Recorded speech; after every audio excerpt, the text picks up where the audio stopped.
Cette annonce faite par le Premier ministre était une façon d'affirmer que même si lui n'est pas adhérent à La République En Marche, il représente aussi cette volonté de rassembler et d'ouverture.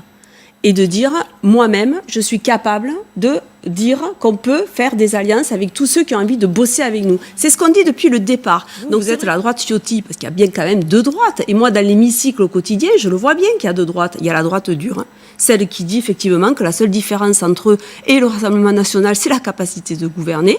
Donc au moins, ça a le mérite, et le Premier ministre l'a dit ce matin, mais de faire sortir du bois un certain nombre d'hommes politiques, parce que la démocratie, c'est la transparence, et là, c'est la clarté la plus totale. Vous savez ce que répond Marine Le Pen ce matin? Elle dit, moi, ce qui me différencie des LR, c'est que c'est ma capacité à gouverner sans La République En Marche. C'est ce qu'elle a dit ce matin. Très bien. Oui. Mais ça lui appartient, et je ne commenterai pas ce qu'elle a pu dire. Mais la deuxième droite, c'est une droite plus modérée, plus constructive. Moi, j'ai des liens avec certains députés des LR où on arrive à avancer sur certains sujets parce que c'est une ligne qui est quand même moins dure et moins droite. Et je pense que Muselier, s'il est venu avec nous, c'est qu'il ne se retrouve pas dans la droite d'Éric Ciotti. Des élections, en fait, de la campagne des régionales, le discours de La République En Marche a été très clair. On a fait un appel à tous les présidents de région sortants pour leur demander s'ils souhaitaient qu'on fasse alliance. Mais à tous, pas uniquement à la droite, et je veux dire, on l'a fait aussi pour ceux qui sont à gauche.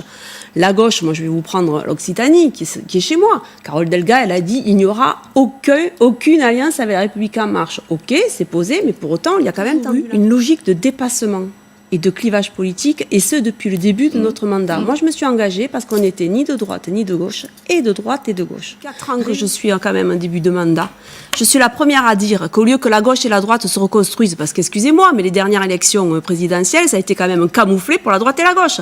Au lieu de prendre ces 4 ans ou ces 5 ans pour se reconstruire et avoir des candidats qui puissent être une alternative à Marine Le Pen et au Rassemblement national, qu'est-ce qu'on a eu pendant 4 ans? Moi, je le vois dans l'hémicycle encore une fois, je parle de mon travail de député. Que des oppositions stériles, systématiques, aucune proposition, c'était du contre pour être contre. Et pendant ce temps, vous le dites, le Rassemblement national n'a qu'à se baisser pour ramasser. Pour moi, le meilleur rempart au Rassemblement national, c'est la droite républicaine, et ce n'est pas ceux qui essaient de mélanger politique nationale et jeux d'appareil. Et c'est pour ça qu'il y a des candidats tête de liste qui prennent du coup sur leur liste des personnes qui étaient anciennement au Rassemblement national. Si je prends la Bourgogne-Franche-Comté avec Platré, je suis désolée, mais il prend sur sa liste des personnes, mais aussi une personne qui était au Rassemblement national. Non, je suis désolée, la tête de liste de la Nièvre était au Rassemblement, était au Front National.